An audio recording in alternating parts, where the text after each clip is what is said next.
Joining me now is Keith Ellison, the Attorney General of Minnesota. He's a former United States congressman who represented the state's 5th district that encompasses all of Minneapolis. Attorney General, good to see you. Thank you so much for being with us. We were just talking, Michael Beschloss and I, about the historical approach to the strategy of voting for a third-party candidate. It's interesting in this country. It has often worked against the interests of the people who have done it, and that's the situation we're in with 3 days out. I thought the concept of an uncommitted movement during the primaries was a remarkable demonstration of democracy, right? People going in there and saying, I am dissatisfied with something that's happening and you need to change your approach. I'm a little worried about it 3 days into an election, particularly in a place like Michigan and Wisconsin. Yeah, and let me just say, Ali, I agree 100% with the sentiment. People should and need to register their discontent and their demand for a different sort of policy. But voting third party in this race is simply going to empower the person who will do the worst. I mean, the fact of the matter is Donald Trump has said only that continue the job. He has said that he's allowed Rudy Giuliani to falsely accuse Palestinian toddlers of wanting to kill Americans. It's a complete lie, and a racist lie at that. And so a vote for a third party is just going to empower them. So what it comes down to is, what can you do to help the people of Gaza to the maximum degree that you can? And to me, that's to support the person who says they want a ceasefire, the person who says they want humanitarian assistance and want to uphold international human rights law. Why is that not satisfying enough to people? And I get it. I'm with you. I get the sentiment completely. But what she has said, everybody will have a seat at the table. She has said very clearly, including next to Benjamin Netanyahu, that she wants a ceasefire, right. She wants the hostages released, and she wants a two-state solution in which Palestinians and Israelis equally can live in safety and security with self-determination.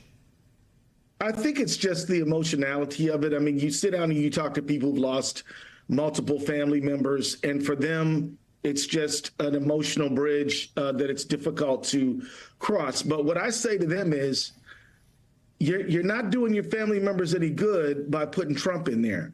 You may well be able to help them by empowering somebody who has said that they are concerned and want that same ceasefire that you want. Even in Dearborn the other day, Trump was asked, "Are you in support of a two-state solution?"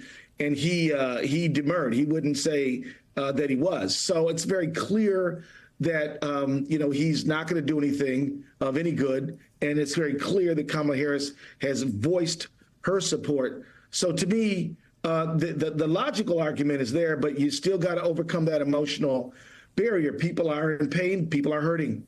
Yeah, Donald Trump has said things like, let them finish it. When it's very, very vague what that's supposed to mean, let them. I don't know who them is and what finish it means. He's talked about beachfront property in Gaza. He's talked about the fact that Joe Biden has constrained Netanyahu and he would let him do whatever the hell he wants. He's talked about the fact that he has regular conversations with Benjamin Netanyahu, which might be a violation of the Logan Act. He seems to be running a shadow foreign policy.